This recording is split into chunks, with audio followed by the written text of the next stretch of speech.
Talabna khamsan fawajadnaha fi khamsin.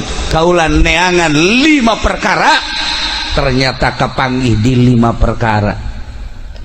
Talabna tarkadzunub, kaula neangan supaya ninggalkeun dosa, supaya teu hayang ngalaksanakeun dosa teh kumaha carana, ternyata fawajadna kaula fid duha.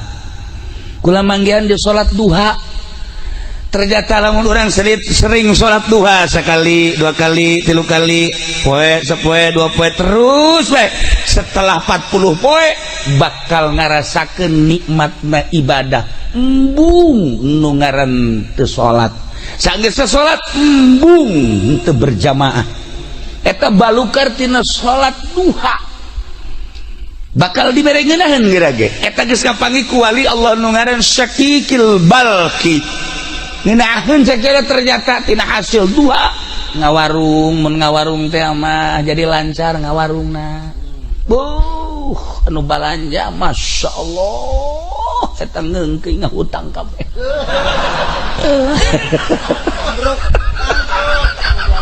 Henteu siapa tuh inget ka bangkrut bae sih. Henteu lamun tani masyaallah subur tanina. Ieu berkat salat duha eta nu kos kararatina mah geus biasa, tapi nu istimewana bakal dibere tarkadzunub, embung urang ngalaksanakeun dosa. Bakal hayang ibadah sebab dibere ngeunaheun. Duha nomor 1. Nomor kedua, talabna bi'al kubur, kaula neangan supaya caang kuburan teh berbagai cara neangan. Fawajadna, ternyata aku kula kapanggih fi sholatil lail, salat tengah peuting, tahajud.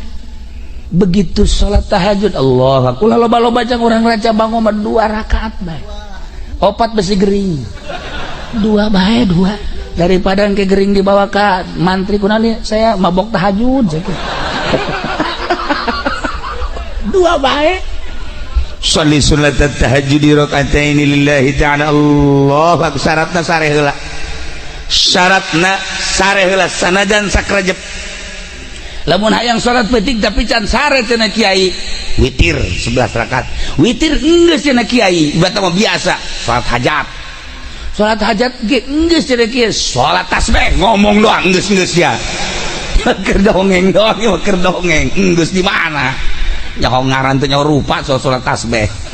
Nah, mun can sare salat mun geus sare tahajud. Sabaraha rakaat ge tahajud mah sadaekna urang minimal 2 rakaat. Nah, ketika diasupkeun ke jero kubur, masya Allah, cak batur ieu kubur teh poek ternyata caang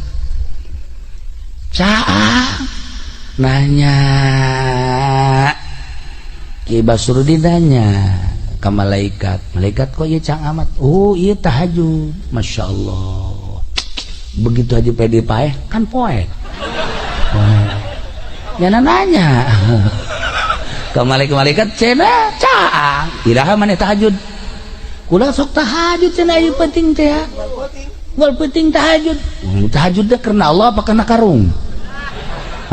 Kajahoan kan aya karena-karenaan lillahi ta'ala. Masya Allah, lamun urang tahajudna 2 rakaat taruhlah 10 watt, lamun 4 rakaat tadi 5 watt, kuari 10 watt, lamun kuari gedep rakaat, wah 20 watt, masya Allah. Lamun urang bisa 10 rakaat 100 watt, waduh, caang di jero kubur teh. Kapanggih ku kisah Kigil Bakli, fawajadna fi sholatil lail, caang kubur teh kapanggih dina salat tahajud. Mantak wayahna ieu ti kuari tahajud 2 rakaat be.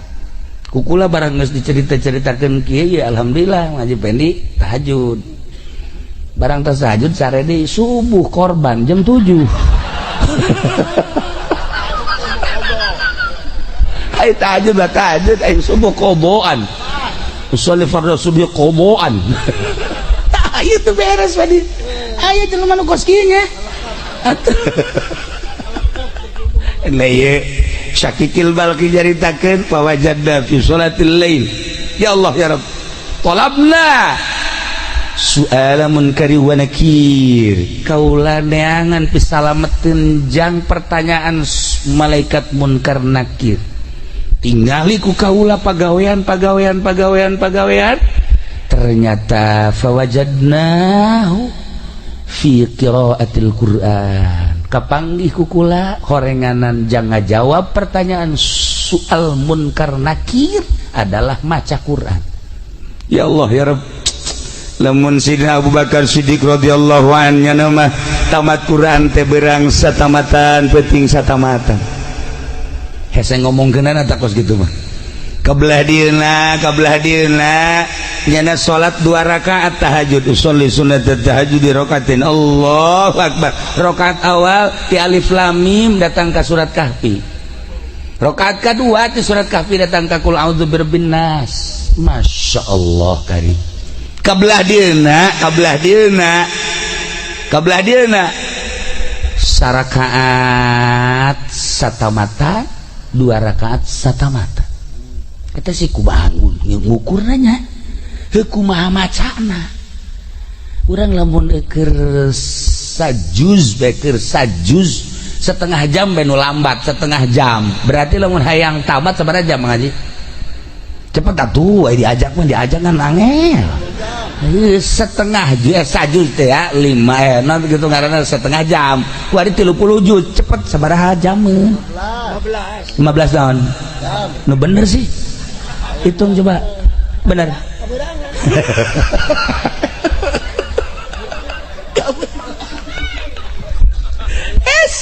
kok ya bisa rakaat saquran 2 rakaat saquran deui alamna nu beda horeganan alam teh karasa ku urang mah alam kieu alam syariat di alam luar syariat mah eueuh ieu eueuh berang eueuh peuting eueuh jam ngan celok ka alam eta seperti kos kitu aya keneh ku ari ge nu seperti kitu teh aya keneh oh kiamat lamun nu kos kitu anu kos kumaha cenah kiai eta anu lamun hayang ka Mekah Mekahna dideketkeun teu ngalengkah salengkah mantak jangan gilir ge teh kudu naik mobil atuh jangan nu gilir nu ngora dideketkeun ngalengkah ka dinya nah nyaho-nyaho mandi bae geus dinu kolot blon teh jelema nu kos kitunya